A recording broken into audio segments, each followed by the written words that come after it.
हां, तर last time आपण अँग्युलर ॲक्सेलरेशनचे फॉर्म्युले बघितलेले होते. अँग्युलर ॲक्सेलरेशनचे फॉर्म्युले पुन्हा एकदा काय-काय आहेत बघा. तर फर्स्ट फॉर्म्युला होता alpha is equal to change in angular velocity divided by the time. So delta omega divided by T और it is omega 2 minus omega 1 divided by time, that is final angular velocity minus initial angular velocity divided by the time, किंवा यालाच आपण असे लिहू शकतो that is 2 pi in bracket n2 minus n1 divided by t. Okay, किंवा डेरिव्हेटिव्हच्या स्वरूपात असणार आहे that is d omega by dt. Okay, आता हे दोन्ही टाइपचे जरा प्रॉब्लेम्स आपण बघूया. दोन किंवा तिन्ही टाइपचे प्रॉब्लेम्स बघूया म्हणजे अँग्युलर ॲक्सेलरेशन मध्ये तुम्हाला काय प्रॉब्लेम येणार नाही. ओके, म्हणजे अल्फाचे 3 टाइपचे प्रॉब्लेम येऊ शकतात. एक पहिला omega 2 minus omega 1 by t चा, 2 पाय n2 minus n1 bye t चा, किंवा डी ओमेगा बाय dt चा. ओके, आता इथं क्वेश्चन कसा असणार बघा. Question will be like this. If angular velocity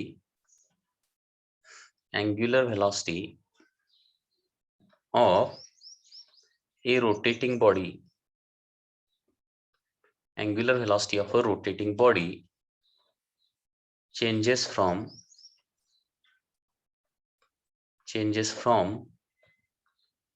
6 radian per second to 18 radian per second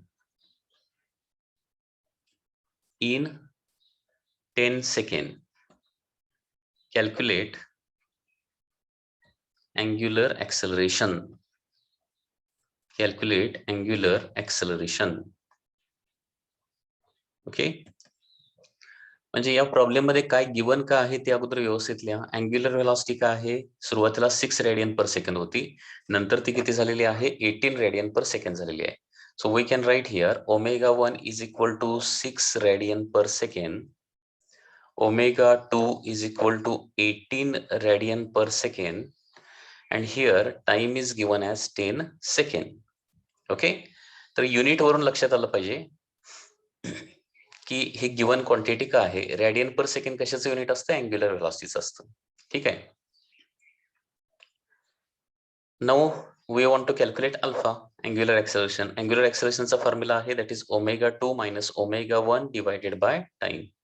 So omega 2 is 18 minus omega 1 is equal to 6 divided by time is 10. So therefore 18 minus 6, that is 12, divided by 10. So alpha is coming to be 1.2 radian per second square. Okay. So this is a very simple problem related to the first formula. लक्षात आलं का बघा. म्हणजे initial angular velocity, final angular व्हेलॉसिटीने time दिलेला असेल आणि तुम्हाला अँग्युलर ॲक्सेलरेशन काढायला सांगितलं तर you should be able to calculate like this.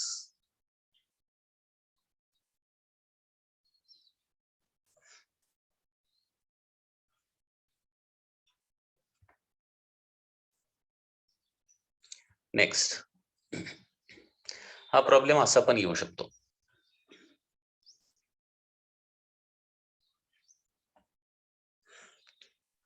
Speed of a rotating body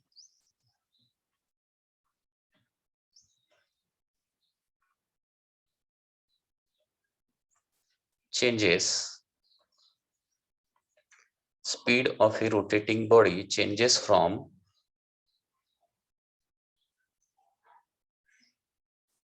120 rpm to 1200 rpm. 120 rpm to 1200 rpm in 5 seconds. Calculate angular acceleration. Calculate angular acceleration. बघा या प्रॉब्लेम मध्ये काय दिले, थोडंसं चेंज्ड प्रॉब्लेम आहे. Speed of a rotating body changes from 120 rpm to 1200 rpm and this happens in 5 second. आता इथे given का आहे तुम्हाला लक्षात आलं पाहिजे. ओके, तर या प्रॉब्लेम मध्ये आरपीएम हे कोणाचं युनिट असतं, फ्रिक्वेन्सीचं युनिट असतं. फ्रिक्वेन्सी म्हणजे एन ची इन्फॉर्मेशन दिली. सो N1 दिलंय 120 rpm, परंतु आरपीएम ची इन्फॉर्मेशन आपण यूज करत नाही, आपण आरपीएस ची इन्फॉर्मेशन यूज करतो. तर नेहमी लक्षात ठेवा, आरपीएम म्हणजे रिव्हॉल्युशन पर मिनिट. लक्षात येते का? आरपीएम म्हणजे रिव्हॉल्युशन पर मिनिट. ओके. आणि फ्रिक्वेन्सीचं युनिट काय असतं? रिव्हॉल्युशन पर सेकंड असतं. म्हणजे आरपीएम मध्ये जर फ्रिक्वेन्सी दिलेली असेल तर त्याचं काय करायचं? अगोदर आरपीएस मध्ये कन्व्हर्जन करून घ्यायचं. आरपीएस मध्ये. आता आरपीएमचं आरपीएस मध्ये कसं कन्व्हर्जन करणार? तर 120 divided by 60 that is equal to काय येणार आहे? 2 रिव्हॉल्युशन पर सेकंड आरपीएस झालं. त्याच्यानंतर N2 किती दिलाय? 1200 आरपीएम दिलेला आहे. रिव्हॉल्युशन पर मिनिट दिलेला आहे. ओके. सो 1200 डिवायडेड बाय काय करायचं? 60 करायचं. म्हणजे काय येणार आहे? That is 0 get cancel and it is 2 RPS. लक्षात आलं का? बघा, सर्क्युलर मोशन मध्ये अनेक ठिकाणी इन्फॉर्मेशन तुम्हाला आरपीएम मध्ये दिली जाईल, रिव्हॉल्युशन पर मिनिट मध्ये दिली जाईल. ती information as it is use करायची नाही. फॉर्म्युल्यामध्ये काय करायचं? नेहमी आरपीएमचं आरपीएस मध्येच कन्व्हर्जन करायचं आणि मगच यूज करायचं. लक्षात येत आहे? सो N1 N2 झालं. आता N1 N2 माहिती असेल तर अल्फाचा फॉर्म्युला काय बघा? 2 pi in bracket N2 minus N1 by T. So therefore I can use the formula like this, that is alpha is equal to 2 pi in bracket N2 minus N1 divided by time. That is 2 pi in bracket N2 is 20, N1 is 2 divided by time is 5. So alpha is coming to be 2 pi into 18 divided by 5. That is 36 by 5 pi. हे further calculation म्हणजे option नुसार तुम्हाला करावं लागेल. Okay. So 36 by 5, this is coming to be 7.2 into pi ची value 3.14. okay, so this value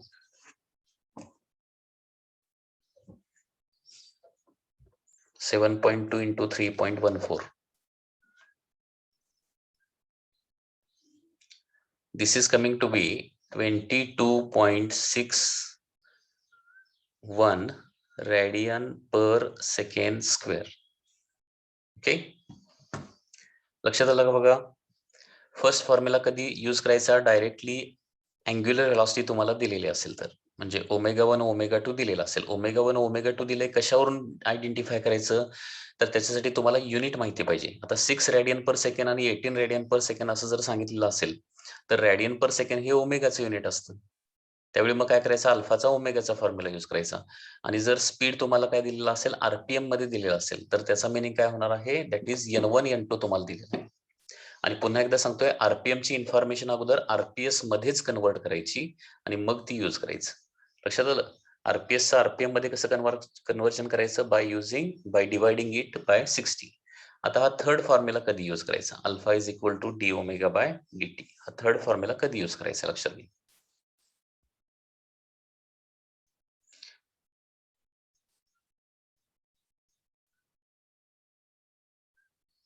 Suppose question is like this.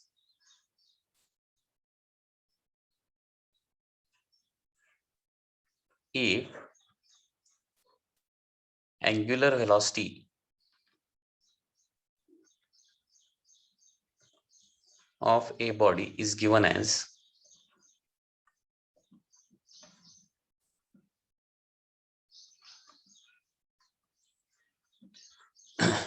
as omega is equal to 5t square minus 4t plus 15. म्हणजे आता आपण अल्फाचा D omega by dt हा formula use करणार आहे. तो formula कधी use करणार? तर ओमेगाचं तुम्हाला जर इक्वेशन दिलेलं असेल तर, देन calculate angular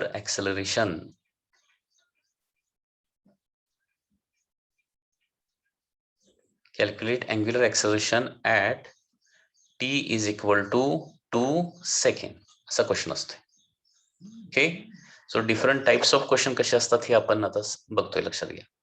ओमेगाचा फॉर्म्युला काय दिलाय बघा, पुन्हा एकदा लिहितो. Omega is equal to 5t square minus 4t plus 15. Okay. तर अल्फाचा फॉर्म्युला काय असतो? That is d omega by dt. that is d by dt of omega लिहूया that is 5t square minus 4t plus 15.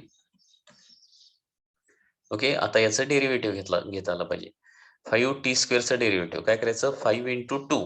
बघा मी काय करतोय, 5 into 2 म्हणजे किती होणार, 10.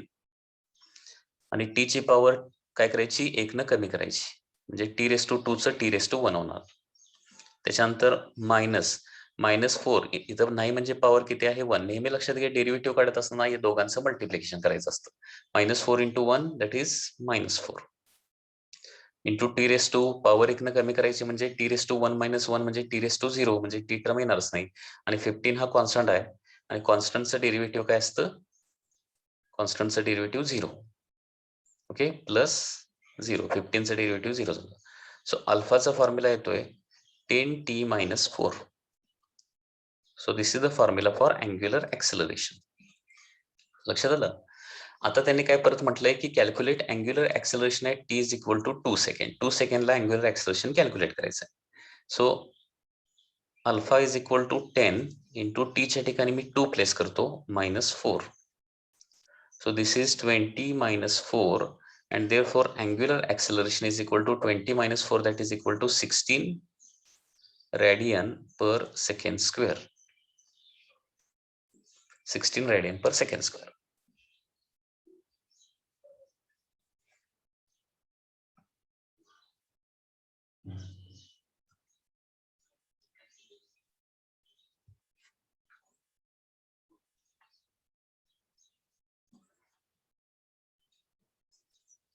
Okay, so in this way angular acceleration by different formulae can be calculated. तर या पद्धतीने अँग्युलर ऍक्सेलरेशनची कन्सेप्ट जी आहे त्याचे न्यूमेरिकल कसे असतात त्याची कन्सेप्ट सांगितलेली आहे. अँग्युलर ऍक्सेलरेशनचे न्यूमेरिकल कसे असतात हे तुम्हाला मी सांगितलेलं आहे. ओके, हा पार्ट व्यवस्थित प्रिपेअर करा. अँग्युलर ऍक्सेलरेशन से रिलेटेड आणखी एक क्वेश्चन आपण स्टडी करूया. Next one question. Question is given like this. A point on the rim of a disc starts circular motion from the rest. Okay. And after time t, point on the rim of disc. Point on a rim of a disc starts circular motion from rest. Starts circular motion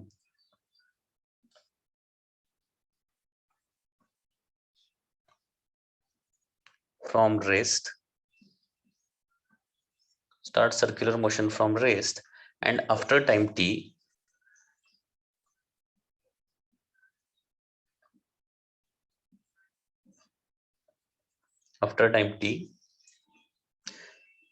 it gains angular acceleration. It gains angular acceleration. It gains angular acceleration given by alpha is equal to 3t minus t square. Alpha is equal to 3t minus 3t square. Calculate angular velocity after 2 seconds. Calculate angular velocity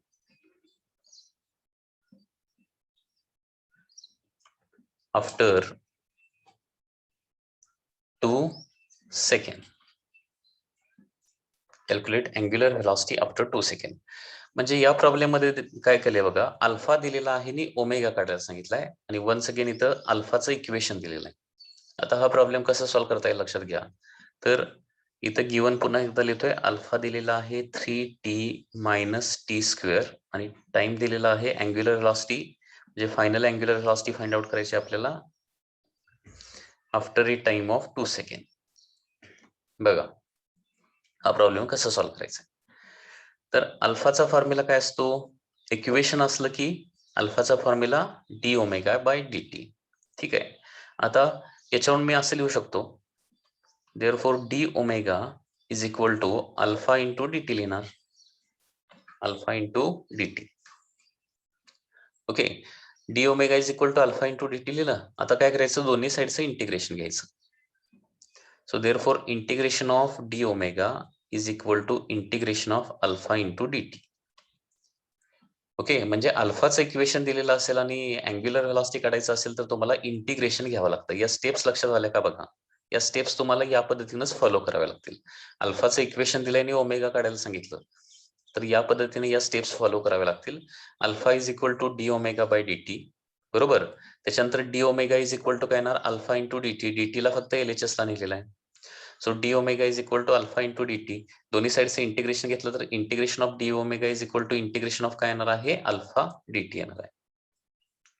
so therefore आता इथं इंटिग्रेशनला limit देखील लिहायची. Limit म्हणजे काय, initial angular velocity that is omega 1 to final angular velocity omega 2. आणि याला limits काय येणार आहे, time T1 to time T2 हे लिमिट्स येणार आहेत. ओके, आता इंटिग्रेशन ऑफ डी ओमेगा म्हणजे काय येणार आहे, ओमेगा येणार आहे. त्याला लिमिट्स असणार आहेत ओमेगा 1 टू ओमेगा 2. हा डेफिनेट इंटिग्रेशनचा पार्ट आहे, लक्षात घ्या. आणि अल्फाचं इक्वेशन इथं आता प्लेस करूया. 3t minus t square. Time is from T1 to T2 dt.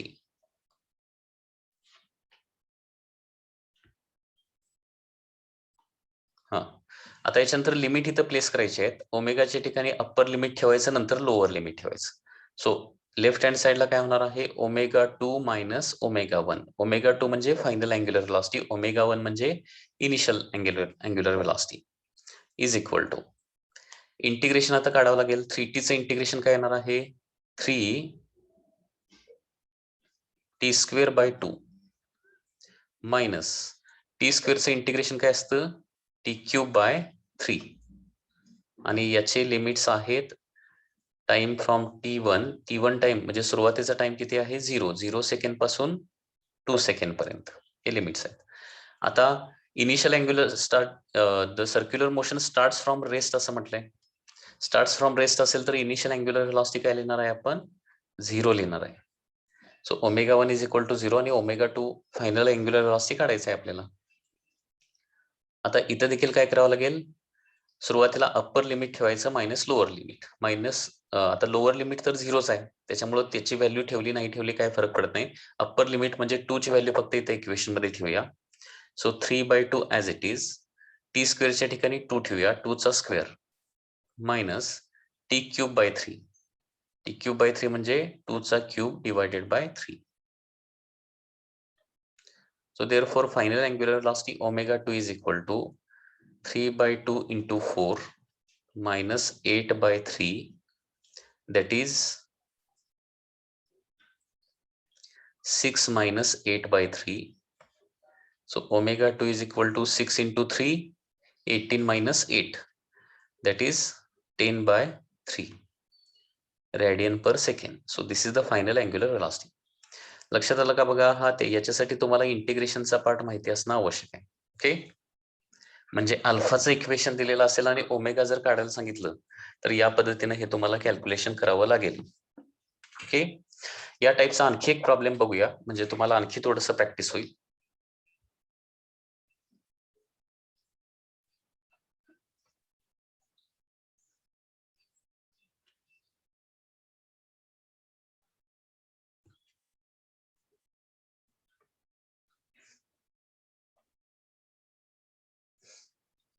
आता प्रॉब्लेम कसा आहे बघा. A body has initial angular velocity. Initial angular velocity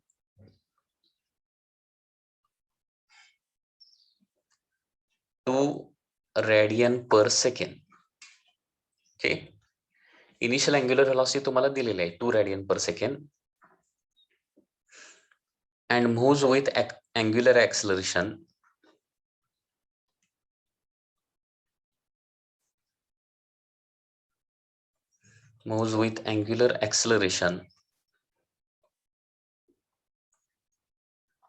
alpha is equal to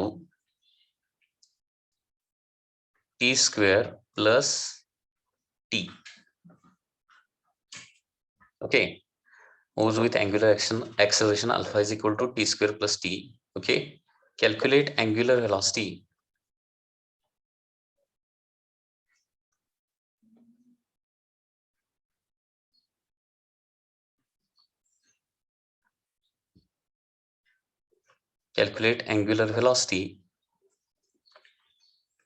after 3 second नंतरची अँग्युलर व्हेलॉसिटी काढायला सांगितले. म्हणजे पुन्हा एकदा काय काय होणार बघा. इक्वेशन कसं सोडवायचं, तर अल्फा इज इक्वल टू काय असणार आहे, d omega by D t लिहायचं अगोदर. त्याच्यानंतर डी ओमेगा लिहा, d omega is equal to alpha into D t येणार. त्याच्यानंतर दोन्ही साईडचं इंटिग्रेशन घ्यायचं. Integration of D omega is equal to integration of काय येणार आहे, अल्फा डी टी येणार आहे. त्याचबरोबर इंटिग्रेशनला लिमिट ठेवायचे. लिमिट म्हणजे काय येणार आहे, डी ओमेगाच्या साईडला ओमेगा 1 टू ओमेगा 2 लिमिट्स येणार आणि अल्फाच्या साईडला T1 टू T2 हे लिमिट्स येणार. ओके, आता इंटिग्रेशन ऑफ डी ओमेगा म्हणजे ओमेगाच असतं. इंटिग्रेशन ऑफ डी ओमेगा म्हणजे ओमेगा असतं. याचे लिमिट्स, लोअर लिमिट आहे ओमेगा 1, अप्पर लिमिट आहे ओमेगा 2. ओके, त्याच्यानंतर इथं काय करावं लागेल, आता अल्फाचं इक्वेशन ठेवावं लागेल. That is T square plus T dt. आणि टाइमचे लिमिट्स काय आहेत, 0 टाइम पासून 3 सेकंड पर्यंत. ओके, मग आता लेफ्ट हँड साइडला काय होणार आहे, ओमेगा 2 मायनस ओमेगा 1 येणार आहे, इज इक्वल टू. आता काय येणार बघा, ह्याचं इंटिग्रेशन अगोदर काढूया. टी स्क्वेअरचं इंटिग्रेशन काय असतं, टी क्यूब बाय 3 प्लस टीचं इंटिग्रेशन काय असतं, टी स्क्वेअर बाय 2 असतं. आणि याला लिमिट्स आहेत 0 टू 3 सेकंड. आता ओमेगा 2 मायनस, आता या प्रॉब्लेम मध्ये इनिशियल अँग्युलर व्हेलॉसिटी दिलेली आहे. लास्ट प्रॉब्लेम मध्ये काय म्हटलेलं होतं, बॉडी स्टार्ट्स फ्रॉम रेस्ट म्हटलेलं होतं, त्याच्यामुळे ओमेगा 1 0 घेतलं होतं. आता इथे इनिशियल अँग्युलर व्हेलॉसिटी आहे, that is 2 radian per second. So omega 1 आपण लिहिणार आहे 2. आता इथे व्हॅल्यूज प्लेस करूया. टी ची व्हॅल्यू 3 प्लेस केल्यानंतर काय होणार आहे, 3 चा क्यूब किती होणार आहे, 27 डिवायडेड बाय 3 प्लस 2 चा क्यूब किती येणार आहे, सॉरी 2 चा स्क्वेअर किती येणार आहे, 4 divided by 2 minus lower limit म्हणजे 0 ठेवलं तर 0 चा क्यूब डिवायडेड बाय 3 म्हणजे 0च होणार, प्लस 0 चा स्क्वेअर डिवायडेड बाय 2 म्हणजे 0च होणार आहे, जे मायनस काही येतच नाही. So omega 2 minus 2 is equal to किती होणार आहे, 9 plus 2. Okay, so omega 2 minus 2 is equal to 11. So omega 2 is equal to काय होणार आहे, 11 plus 2 and therefore omega 2 is equal to काय होणार आहे, 13 रेडियन पर सेकंड. हे जे दोन प्रॉब्लेम आहेत ते दोन प्रॉब्लेम काय करा, रिपीटेडली जरा तुम्ही सॉल्व्ह करा. रिपीटेडली सॉल्व्ह करा आणि त्याच्यामध्ये काही डाऊट असले तर विचारा. ओके, जेणेकरून तुम्हाला हे इंटिग्रेशनचं थोडंसं प्रॅक्टिस होईल. Okay,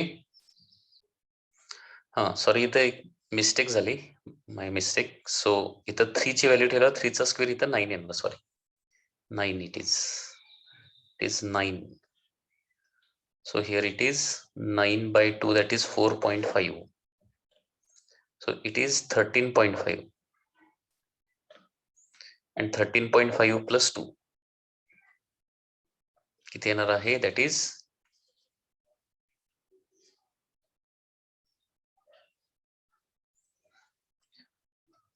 13.5 plus 2, that is equal to 15.5 is the answer, radian per second.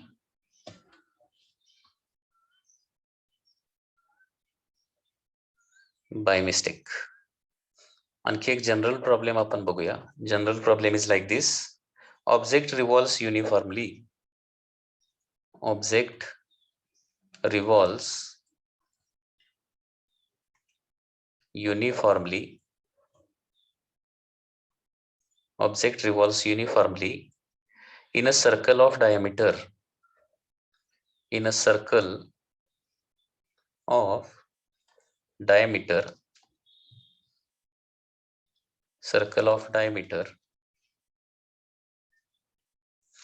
0.80 meter and completes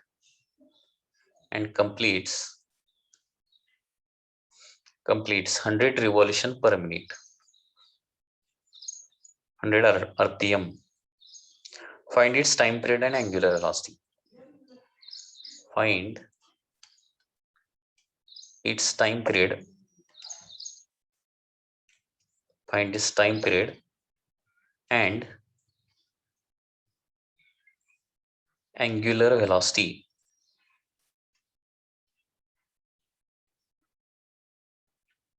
या दोन गोष्टी कॅल्क्युलेट करायच्या आहेत. तर या प्रॉब्लेम मध्ये गिवन का आहे, object revolves uniformly in a circle of diameter. So diameter is given. So how much will be the radius? Radius is diameter divided by the काय येणार आहे 2. So 0.8 divided by 2, that is equal to 0.4 meter. That is the radius. Then after that it completes 10 revolution per minute. आता 100 RPM आहे. RPM म्हणजे काय असणार आहे? Frequency असणार ना. So n is equal to काय येणार आहे? 100 RPM. नेहमी तुम्हाला मी सांगितलं की RPM ची इन्फॉर्मेशन अगोदर काय करायची? RPS मध्ये कन्वर्ट करायचीच. So 100 divided by 60. 0 get cancel. 10 by 3 that is 10 by 6 that is equal to 5 by 3 RPS. ठीक आहे. आता first of all time period काढायला सांगितलंय.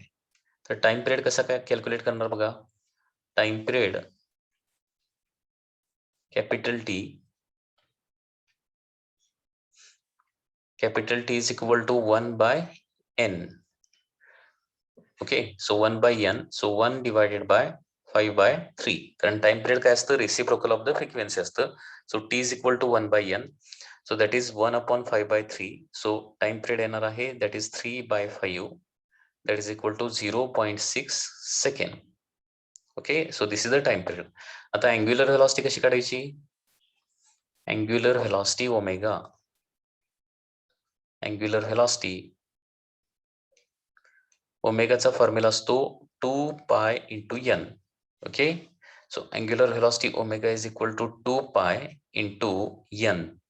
How much is the value of n? It is 5 by 3.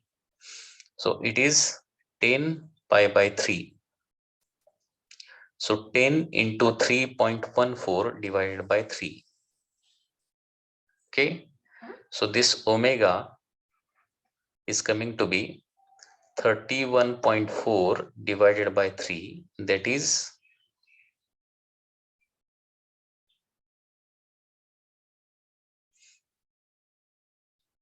10.46 radian per second. 10.46 radian per second. So this is the angular velocity.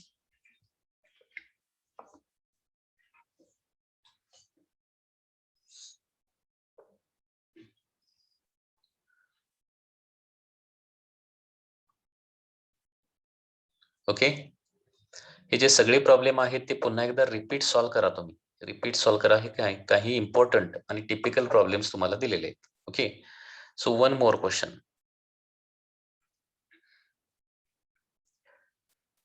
A threaded rod with 12 turns per centimeter. A threaded rod with 12 turns per centimeter. 12 turns per centimeter.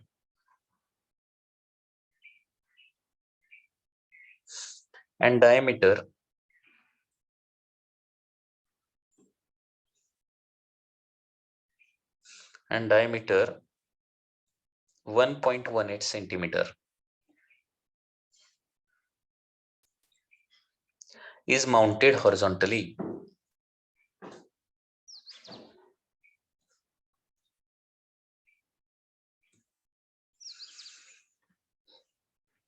Is mounted horizontally. A bar with a threaded hole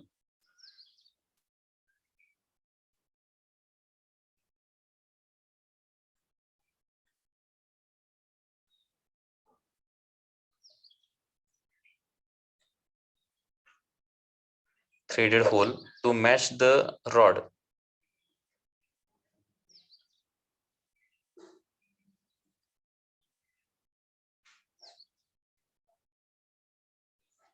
To match the rod is screwed onto the rod.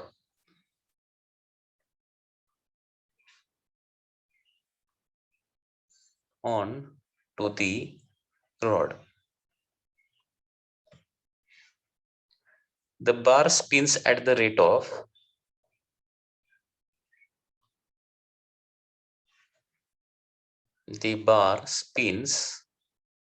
at the rate of 216 RPM.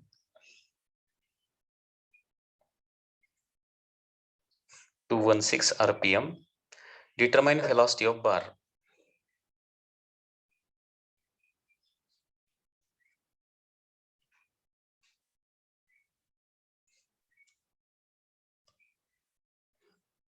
Velocity of bar.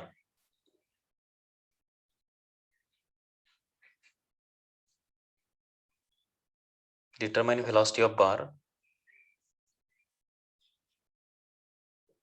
and find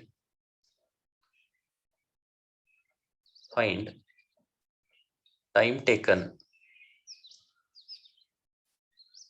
to travel distance of 1.5 centimeter.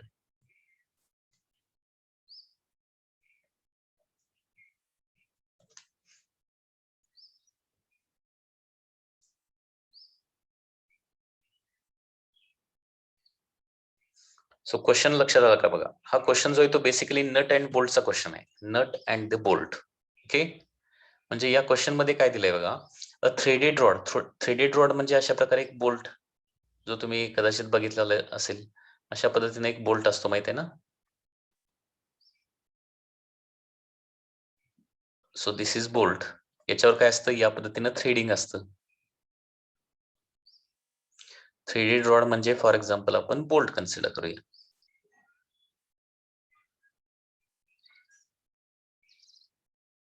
आणि याची information काय दिली आहे, it has 12 turns per centimetre.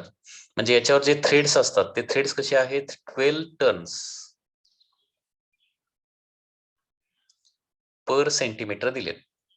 याचा meaning काय होतो माहितीये का, 12 टर्न पर सेंटीमीटर म्हणजे याच्यावर आपण एखादा फॉर एक्झाम्पल नट बसवला, तो पण थ्रेडेडच असणार आहे फ्रॉम इनसाइड. ओके, याला काय म्हणतो आपण, बोल्ट असं म्हणतो. आणि याला काय म्हणणार आपण, नट. तर तुम्हाला माहित आहे नट, बोल्ट वर नट जर फिरवला तर तो काय होतो, स्क्रूइंग त्याचं होतं आणि तो लेफ्टला किंवा राईटला सरकतो. म्हणजे क्लॉकवाईज फिरवला तर काय होतो, आवळला जातो. आणि अँटी क्लॉकवाईज फिरवला तर काय होणार आहे, पाठीमागे निघणार आहे. ओके, म्हणजे त्याला पुढे किंवा पाठीमागे सरकवण्यासाठी काय करावं लागतं, रोटेट करावं लागतं, फिरवावं लागतं. बरोबर आहे ना. आता 12 टर्न पर सेंटीमीटर याचा मिनिंग काय होतो बघा. तर याचे 12 टर्न झाले, कुणाचे, नट आपण 12 टर्न्स केले, 12 म्हणजे 12 वेळा हा फिरवला, 12 टर्न्स जर कंप्लीट केले तर तो काय होणार आहे, 1 सेंटीमीटरनं पुढे मूव्ह करणार आहे. याचे 12 टर्न्स कंप्लीट झाले तर तो 1 सेंटीमीटरनं मूव्ह होतो, असं त्याचा मिनिंग होतोय, लक्षात घ्या. म्हणजे एका टर्नची लेंथ किती असणार आहे, एका टर्नची लेंथ 12 टर्नला 1 सेंटीमीटर. सो एका टर्नची लेंथ किती येणार, 1/12 सेंटीमीटर येणार आहे. ओके, ठीक आहे. त्याचबरोबर आणखी काय इन्फॉर्मेशन दिली, याचा डायमीटर दिलेला आहे 1.18 सेंटीमीटर. याचा डायमीटर जो दिलाय तो 1.18 सेंटीमीटर दिलेला आहे. Bar with threaded hole. Bar with threaded hole म्हणजे काय, nut. Bar with threaded hole to match the rod is screwed on the rod. Okay, हा नट काय केलेला आहे, बोल्टवर बसवलेला आहे असं दिलंय. Bar spins at the rate of 216 RPM. म्हणजे हा नट जो आहे तो किती स्पीडने फिरतोय, 216 RPM न फिरतोय. नेहमी लक्षात ठेवा, यांची इन्फॉर्मेशन जी आहे ती RPM मध्ये ठेवायची नाही. 216 RPM आहे ना, त्याचा RPS मध्ये कन्व्हर्जन करूया. 216 डिवायडेड बाय 60. ओके,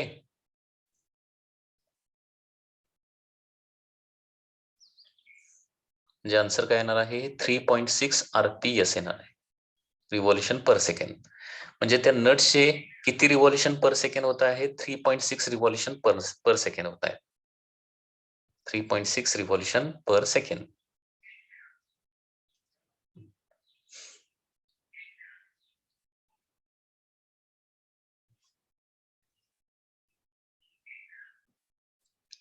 आता इथे n ची व्हॅल्यू किती आली 3.6 रिव्हॉल्युशन पर सेकंड, म्हणजे प्रत्येक सेकंदाला 3.6 रिव्हॉल्युशन होतात. आणि याच्यामध्ये इन्फॉर्मेशन काय दिली आहे, the rod has 12 turns per centimeter, 12 turns per centimeter, and therefore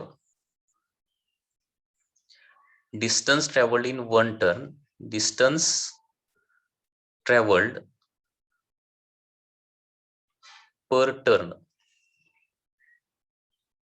is equal to काय होणार आहे 12 turns per centimeter ना. सो डिस्टन्स ट्रॅव्हल्ड पर टर्न किती येणार आहे 1/12 सेंटीमीटर येणार आहे. लक्षात येते का बघा, 12 टर्न कंप्लीट झाले की 1 सेंटीमीटर ट्रॅव्हल करणार ना. मग एका टर्नचं काढायचं असेल तर काय करावं लागेल 12 ने डिवाइड करावं लागेल. एका टर्न मध्ये किती ट्रॅव्हल करणार आहे 1/12 सेंटीमीटर. ओके, एका टर्न मध्ये, एका रिव्हॉल्युशन मध्ये. So therefore velocity of nut किंवा तो बार जो आहे, नट किंवा बार, व्हेलॉसिटी ऑफ नट कसं काढणार आहे रिव्हॉल्युशन पर सेकंड, किती रिव्हॉल्युशन पर सेकंड होतात into distance travelled per revolution करावं लागेल किंवा पर टर्न. लक्षात येत आहे. सो व्हेलॉसिटी ऑफ नटचा आन्सर कसा येणार बघा, तर व्हेलॉसिटी ऑफ नट येणार आहे velocity of nut is equal to revolution per second किती आहे 3.6. प्रत्येक सेकंडला 3.6 रिव्हॉल्युशन होतात. आणि एका रिव्हॉल्युशन मध्ये किती डिस्टन्स ट्रॅव्हल करतोय तो 1/12 सेंटीमीटर ट्रॅव्हल करतोय 1/12 सेंटीमीटर. तर व्हेलॉसिटी ऑफ नट येणार आहे 3.6 डिवाइडेड बाय 12 म्हणजे काय होणार आहे 0.3. आणि हे ऍज इट इज सेंटीमीटर मध्ये आहे ना, सेंटीमीटर मध्ये आहे 1/12 सेंटीमीटर. तर व्हेलॉसिटी ऑफ नट येणार आहे 0.3 सेंटीमीटर पर सेकंड, किंवा मीटर पर सेकंड मध्ये काढायचं असेल तर 0.3 into 10⁻² metre per second, that is 3 into 10⁻³ metre per second. त्याचबरोबर आणखी काय विचारलंय की टाइम विचारलाय. आता व्हेलॉसिटी म्हणजे काय असतं distance divided by the displacement divided by the time, that is the velocity. So time is equal to काय येणार डिस्प्लेसमेंट डिवाइडेड बाय व्हेलॉसिटी येणार. आता किती डिस्प्लेसमेंट होण्यासाठी टाइम काढायला सांगितलाय, तर इथं म्हटलं की what is the time taken to travel a distance of 1.5 centimetre. Distance किती ट्रॅव्हल करायचं आहे 1.5 सेंटीमीटर. सेंटीमीटर म्हणजे 10⁻² मीटर. आणि व्हेलॉसिटी किती आहे 3 इंटू 10⁻³ तर काय होणार बघा 1.5 डिवाइडेड बाय 3 म्हणजे 0.5 होणार इंटू 10⁻² डिवाइडेड बाय 10⁻³ म्हणजे काय होणार आहे 10⁻1 येणार आहे. सो टाइम येणार आहे 5 second. 5 second time is required.